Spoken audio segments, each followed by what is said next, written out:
تو میں یہاں پہ یہ سوال بھی ہے، اسٹیٹمنٹ بھی ہے، ایکسپریس کرنا چاہوں گا کہ وہ انسان کہ جو پیدا ہوا اس دنیا میں، اس نے اپنے آپ کو دیکھا، اپنے ارد گرد ریالٹی کو دیکھا،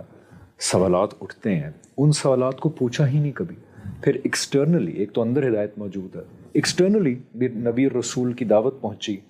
اس نے اس کے بارے میں بھی خاص بادر نہیں کیا، اور وہ اسی عقیدے پہ، عمل پہ جس پہ وہ پیدا ہوا تھا، اس عقیدے پہ، چاہے وہ کرسچن ہو، چاہے وہ اسلام ہو، چاہے وہ یہودیت ہو، ہندوازم ہو، جہاں پیدا ہوا تھا وہی کلچرلی انہیریٹ آئیڈینٹی کر کے وہ وفات پا گیا. نہ کبھی سوال پوچھا، نہ کبھی اس بات کو مسئلہ بنایا کہ میں کون ہوں، میں کیا ہوں، موت کے بعد کچھ ہے یا نہیں ہے، یہ کائنات کہاں سے آئی ہے، یہ خدا اور نبی رسولوں کتابوں کی باتوں میں کوئی حقیقت ہے یا نہیں، آخرت ہونے والی ہے، اس بات میں کوئی حقیقت ہے یا نہیں پوچھا، مر گیا. تو اگر وہ مسلمان گھرانے میں بھی پیدا ہوا اور اس نے یہ ایکسرسائز کرنا گوارا ہی نہیں کی جتنا اس کو اللہ نے وقت اور انٹلیکٹ دیا تھا، تو چانسز ہیں کہ اس دن اس کا صرف مسلمان گھر میں پیدا ہو جانا شاید اس کے کوئی خاص کام نہ آئے. دیکھیے، میں اس سوال کے جواب میں عرض کرتا ہوں کہ جس چیز کی امید اور رجا اور خواہش اور تمنا ہمارے دل میں پیدا ہوتی ہے نا، کہ بہت ساری ایسی مخلوق خدا ہے جو ان چیزوں پہ غور نہیں کرتی، تو کیا کوئی ان کا چانسز ہے کہ اللہ تعالیٰ کے یہاں بخشش ہو جائے، وہ بھی جنت کی ابدی شہریت کے مستحق قرار پا جائیں؟ اس کے جواب میں یہ عرض کرتا ہوں کہ جس چیز کی خواہش ہم ان کے لیے پیدا کر رہے ہیں، یہ ان کے دل میں اگر کبھی پیدا نہیں ہوئی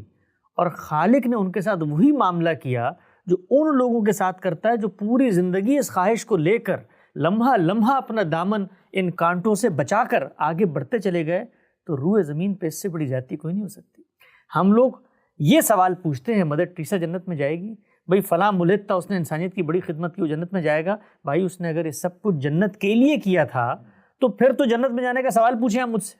خالق سے پوچھیں، خالق کے سامنے اس کے عذر پیش کریں. جب اس شخص میں یہ خواہش ہی نہیں پیدا ہوئی کہ میں نے اس کائنات میں، دیکھیے ہم لوگ بطور انسان کے جب کائنات میں جیتے ہیں نا، تو دو ہی اپورچونٹیز ہیں. یا ہم ہیومن سینٹرڈ ہو کے جئیں گے، میں ہوں، میری ذات ہے، میرے مفادات ہیں، میری خواہشات ہیں، مجھے پہنچنے والے افادات ہیں. یا ہم گاڈ سینٹرڈ ہو کے جئیں گے، میں مخلوق ہوں تو میرا خالق ہے، خالق ہے تو اس کے تقاضے ہیں، وہ تقاضے ہیں تو وہ اطاعت کے بھی ہیں، پرستش کے بھی، حمیت و حمایت کے بھی ہیں، نظر کے بھی ہیں. اس کے ساتھ میں جیوں گا تو میرا ایک ورلڈ ویو ڈیولپ ہوگا. جب وہ ورلڈ ویو ڈیولپ ہوگا تو میں اس لحاظ سے بیہیو کروں گا زندگی کے ہر معاملے میں. کسی شخص کے یہ معاملہ ہی نہیں ہوا تو اللہ تعالیٰ یہ کہتے ہیں کہ میں خالق کائنات ہوں اور میری ایک صفت ہے کہ میں عدل کرتا ہوں، میں انصاف کرتا ہوں. یہ انصاف کے تقاضوں کے منافی ہے